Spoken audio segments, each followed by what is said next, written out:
आज अपने उद्यान विज्ञान के अंदर फलों की खेती का एक नया टॉपिक स्टार्ट होने जा रहा है। अंगूर। अंगूर का जो बॉटनिकल नेम होता है वो होता है वाइटिस विनिफेरा। कुल होता है विटेसी। उत्पत्ति स्थान आर्मोनिया, एशिया माइनर। Asia minor. तो एन बराबर होते हैं 40। फल प्रकार होता है इसका सरस या बेरी। खाने योग्य जो भाग होता है वो होता है फलवित्ती, वह बीजासन। जलवायु जो होती है इसके लिए, क्लाइमेट जो होती है वो होती है उष्ण एवं उपोष्ण। टेम्परेचर होता है इसके लिए 24 से 27 डिग्री सेल्सियस तापमान उपयुक्त होता है। आगे अंगूर के अंदर जो अम्ल पाया जाता है वह मेलिक एवं इलोलिक अम्ल पाया जाता है। अम्ल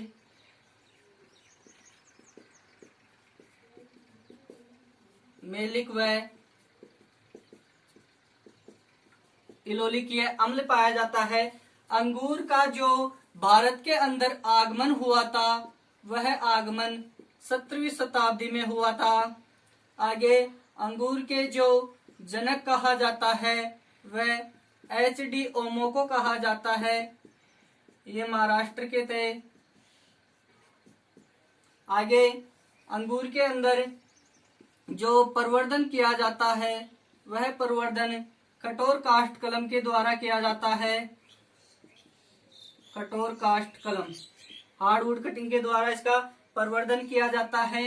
आगे अंगूर के अंदर जो विटामिन पाया जाता है वह बी कॉम्प्लेक्स विटामिन पाया जाता है। बी कॉम्प्लेक्स विटामिन पाया जाता है। आगे अंगूर का जो उपयोग किया जाता है वह उपयोग 82% शराब बनाने में, शराब के निर्माण के लिए, 10% किशमिश बनाने में और शेष 8% इसके अन्य उपयोग खाने के लिए इनके अंदर किया जाता है। देखिए जो अंगूर होता है इसके द्वारा सफेद शराब बनाई जाती है। सफेद शराब या grip wine, grip whisky wine. अलग अलग फ्रूटों से अलग अलग शराब बनाई जाती है।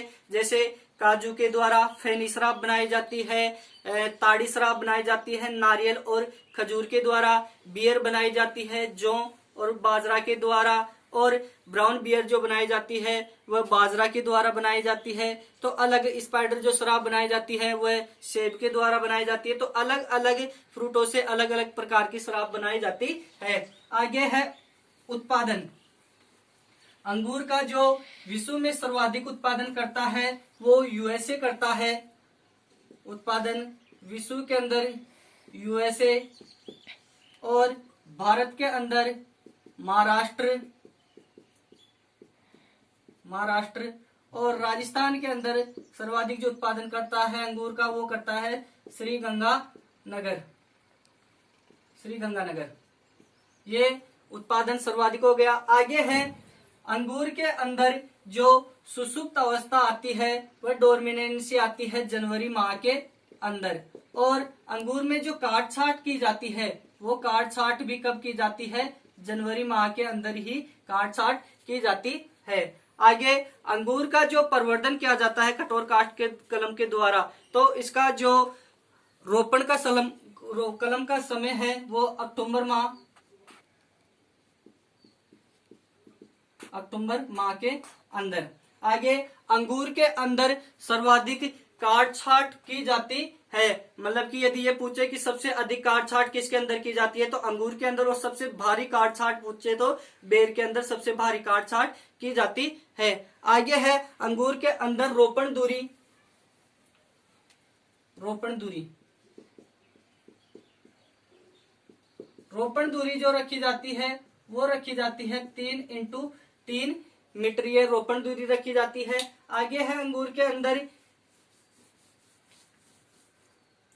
काट छाट की विधियां,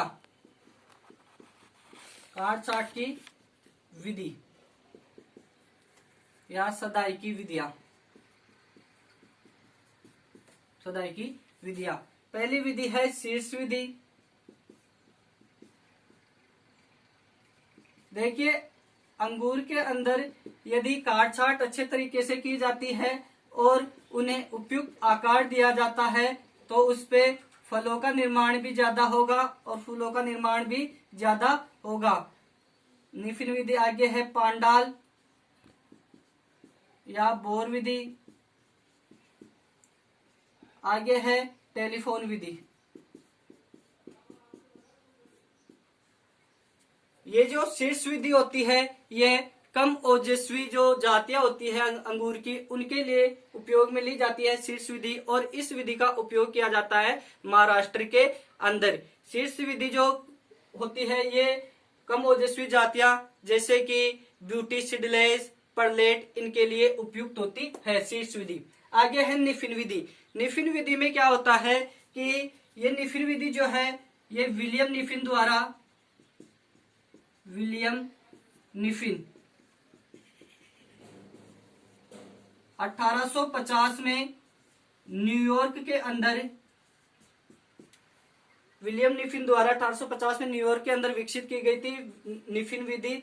ये जो विधि है यह मध्यम ओजस्वी अधिक ओजस्वी जो जातियां होती है उनके लिए उपयोगी होती है, और इसका उपयोग जो किया जाता है वो उत्तरी भारत के अंदर किया जाता है, जैसे कि थॉमसन सीडलेस, परलेट, इनके लिए निफिन विधि उपयुक्त होती है। अगली है पांडाल या बोर विधि।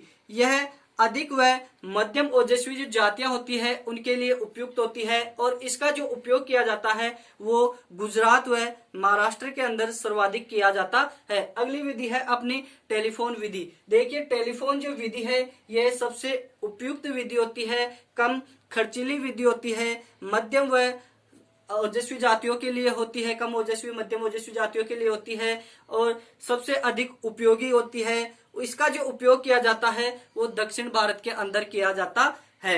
आगे अंगूर के अंदर जो खट्टी सुगंध आती है वह मिथाइल एंथ्रिलेट के कारण आती है। मिथाइल एंथ्रिलेट के कारण अंगूर के अंदर खट्टी सुगंध आती है। आपने देखा होगा कि अंगूर के अंदर खट्टी सुगंध आती है, तो वो खट्टी सुगंध आती है मिथाइल एंथ्रिलेट के कारण से। आगे जो अंगूर का फलों का आकार बढ़ाने के लिए उपयोग किया जाता है वो जिब्रेलिक हार्मोन उपयोग किया जाता है। 100 से 150 ppm का स्प्रे किया जाता है, और अंगूर के अंदर फूलों व फलों को जड़ने से रोकने के लिए NAA का 100 ppm का स्प्रे किया जाता है। आगे है किस्में। किस्में, और किस्मों में पहली है थॉमसन सीडलेस। थॉमसन सीडलेस देखिए 55% क्षेत्रफल पर इसकी खेती की जाती है।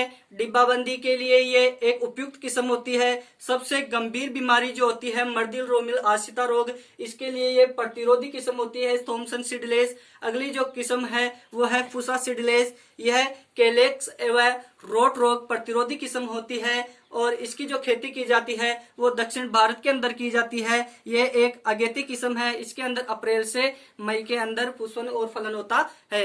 आगे यह है अगली किस्म है अनाब ए शाही। यह इसकी जो खेती की जाती है वो आंध्र प्रदेश में की जाती है। इसका उपयोग किया जाता है शराब व मुनक्का जो बनाते हैं उनके लिए। अगली किस्म है मस्कट। खेती इसकी महाराष्ट्र में की जाती है। लवणी व सारे मर्दाओं के लिए उपयुक्त होती है। किशमिश बनाने के लिए उपयुक्त होती है। अर्का हंस अगली किस्म, इसकी खेती की जाती है कर्नाटका में, और इसके जो फल होते हैं वो खट्टे होते हैं और शराब बनाने के लिए उपयुक्त होती है। अगली किस्म है अर्का तर्षणा। इसकी जो खेती की जाती है वह कर्नाटका व तमिलनाडु में की जाती है। इसका उपयोग शराब बनाने के लिए किया जाता है। अगली किस्म है ब्यूटी सीडलेस। इसकी जो खेती की जाती है वो महाराष्ट्र में की जाती है, और शराब और किशमिश जो बनाई जाती है वह ब्यूटी सीडलेस के द्वारा तैयार की जाती है। आगे अगली जो अपनी किस्में हैं वो है जैसे कि शोभा जो किस्म है, इसकी जो खेती की जाती है वो है पश्चिम बंगाल के अंदर की जाती है और शराब बनाने के लिए उपयुक्त होती है। अगली किस्म है अपने ब्लैक चंपा, इसकी खेती बिहार व यूपी के अंदर की जाती है और ये आनुवांशिक बोनी किस्म है। इसकी जो रोपण दूरी रखते हैं वो 2.5 x 2.5 मीटर रखते हैं। अगली किस्म है अर्का श्याम, इसकी खेती आंध्र प्रदेश व महाराष्ट्र में की जाती है। यह डिब्बाबंदी के लिए एक उपयुक्त किस्म होती है और मध्यरोमिल आशिता रोग के लिए प्रतिरोधी होती है। अगली किस्म है पुसा नवरंग, ये इसके अंदर जो टीएसएच की मात्रा पाई जाती है वो 20 से 22% पाई जाती है और चूर्णिल आशिता रोग प्रतिरोधी होती है और इसकी खेती संपूर्ण भारत के अंदर की जाती है। अगली किस्म है पुसा उरसी जो किस्म होती है, इसके जो फल होते हैं वो कैप्सूल आकार के होते हैं, लंबे होते हैं और डिब्बाबंदी के लिए एक उपयुक्त किस्म है। ये शुष्क क्षेत्रों के लिए एक उपयुक्त किस्म पाई जाती है। आगे अपनी किस्म है फिचेती किस्में, जैसे अर्का कंचन हुई, ब्लैक चंपा हुई, अनाब ए शाही हुई। और डिब्बाबंदी के लिए जो उपयुक्त किस्में होती है वो होती है थॉमसन सीडलेस, डिलाइट, परलेट और हिमरेट, अर्का श्याम, पुसा उरसी, ये होती है डिब्बाबंदी के लिए। आगे है अपने अंगूर के अंदर किस्में खत्म हो गई। आगे है दैहिक विकार। दैहिक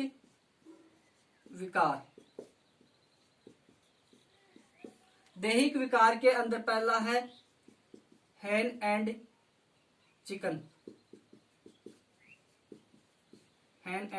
चिकन। देखिए इसके अंदर क्या होता है, फल जो होते हैं वो छोटे रह जाते हैं, गुच्छों के अंदर जो आगे से है वो फल जो होते हैं वो छोटे रह जाते हैं और फल जो होते हैं वो सड़ गल जाते हैं। ये जो हैन एंड चिकन दैहिक विकार होता है ये बोरोन पोषक तत्व की कमी के कारण होता है। इसके नियंत्रण के लिए 0.2% बोरेस का छिड़काव किया जाता है। अगला जो है वो केलेक्स एंड रोट। अगला जो दैहिक विकार है वो है केलेक्स एंड रोट। ये जो होता है इसके अंदर क्या होता है, इसकी शीर्ष जो कलिका होती है अंगूर की वो सड़ जाती है और इसके अंदर सर्वाधिक जो आक्रमण होता है, फूल झड़ने लगते हैं। कैल्शियम की कमी से होता है कि ये केलेक्स एंड रोट, और इसके नियंत्रण के लिए चूना और जिप्सम काम में लिया जाता है। अगला जो है अनइवन राइपनिंग, जिसे कहा जाता है अनइवन या राइपनिंग। इसके अंदर क्या होता है कि जो फल होते हैं वो सख्त हो जाते हैं, कठोर हो जाते हैं और इसके इथाइलिन हार्मोन की कमी के कारण ये अनइवन राइपनिंग होता है, मतलब कि फल जो होते हैं वो पकते नहीं हैं। इसके नियंत्रण के लिए इथाइलिन 200 ppm का स्प्रे किया जाता है। आगे है ब्लोजम एंड रोट।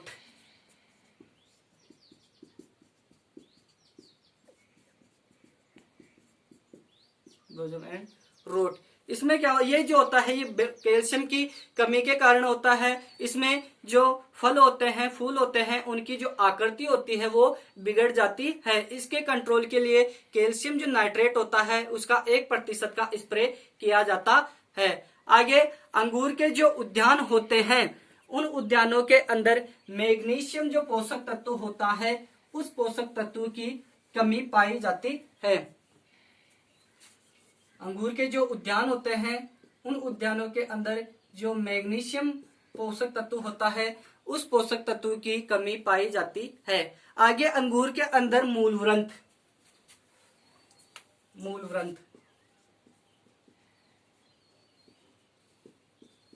देखिए जो मूलव्रंथ होते हैं, जैसे कि अंगूर के अंदर होता है साल्ट क्रीक, डोगरीज, temple, 13-16, 16-16, Saint George, Gloria,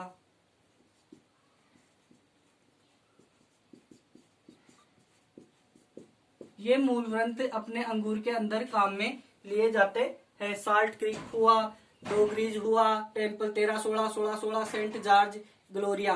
salt creek जो होता है ये लवणीय सारे भूमियों के लिए उपयुक्त होता है। डोगरीज ये उत्तरी भारत के लिए उपयुक्त होता है। टेम्पल 13 व 16, सेंट जॉर्ज जो है ये विदेशी मूल ग्रंथ है, और ग्लोरिया ये बोना मूल ग्रंथ होता है। अंगूर के अंदर बस इतना ही है। वीडियो को लाइक करें, कमेंट करें, शेयर करें, सब्सक्राइब करें। धन्यवाद।